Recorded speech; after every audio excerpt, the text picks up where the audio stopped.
insanlar aşiretine göre, kabilesine göre, boyuna göre, zenginliğine göre, servetine göre hep böyle tabakalar haline getirmişler. Alt tabakada köleler var. Köle azat edilse, özgürleşse bile o normal kategoriye çıkamıyor. İşte İslam insanlar arasındaki adaleti ve eşitliği temin etmek babından Zeyd'i çok yüksek bir makama getiriyor. Köleler İslam sayesinde şahsiyet sahibi oldular. Saygı duyulacak, saygın insanlar arasına girdiler. Bilal gibi bir köle Kabe'nin damına çıkarıldı. Dolayısıyla İslam'ın böyle bir özelliği var. Hele Zeyd'den sonra oğlu Üsame'nin 17-18 yaşında bir yığın sahabenin içinde olduğu bir ordunun komutanlığına bizzat Allah Resulü tarafından atanması ne demek? Hatta bazıları Ebu Bekir'e diyorlar ki Resulullah vefat ettikten sonra ya sen ne yapıyorsun? Üsame bu işi yapamaz.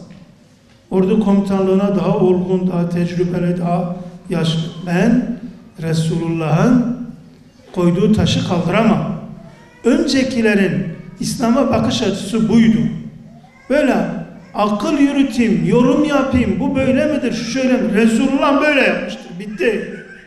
Doğrusu budur. Tartışılmaz. Hazreti Ebubekir öyle yapmıştır.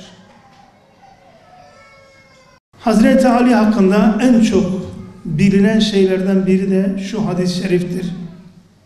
Resulullah sallallahu aleyhi ve sellem ben ilmin şehriysem Ali onun kapısıdır demiştir. Niye? Çünkü en çok Resulullah'la yan yana olan Hazreti Ali'dir. Aynı evde büyümüşler. Ebu Talib'in evinde. İkisinin de ne de Hazreti Ali'nin annesi Fatma binti Esed annelik etmiştir. Hazreti Ali en zor zamanlarında Resulullah'ın yalnız bırakıldığı yerlerde onu yalnız bırakmamıştır. Bütün savaşlarda ön saflarda katılmıştır. Bedir Savaşı'nda özellikle yeni damattır. Bu davanın bir özelliği var. Bu dava en iyilerini feda etmeye hazırdır. Resulullah bu benim amcamın oğludur, bu benim damat adayımdır, bu benim Fatıma'mla evlenecek diye mübarezeden geri çekmemiştir. O tek tek savaşlarda hep Hazreti Ali en öndedir. Hazreti Ali sadece Hayber'de değil, sadece Hendek'te değil, sadece Bedir'de değil. Bütün savaşlarda Resulullah'la beraber her zaman da en ön saflarda. Onun için Hazreti Ali'nin aşırı sevenleri, dostları olduğu gibi bir türlü ondan nefretten vazgeçmeyenler de olmuştur.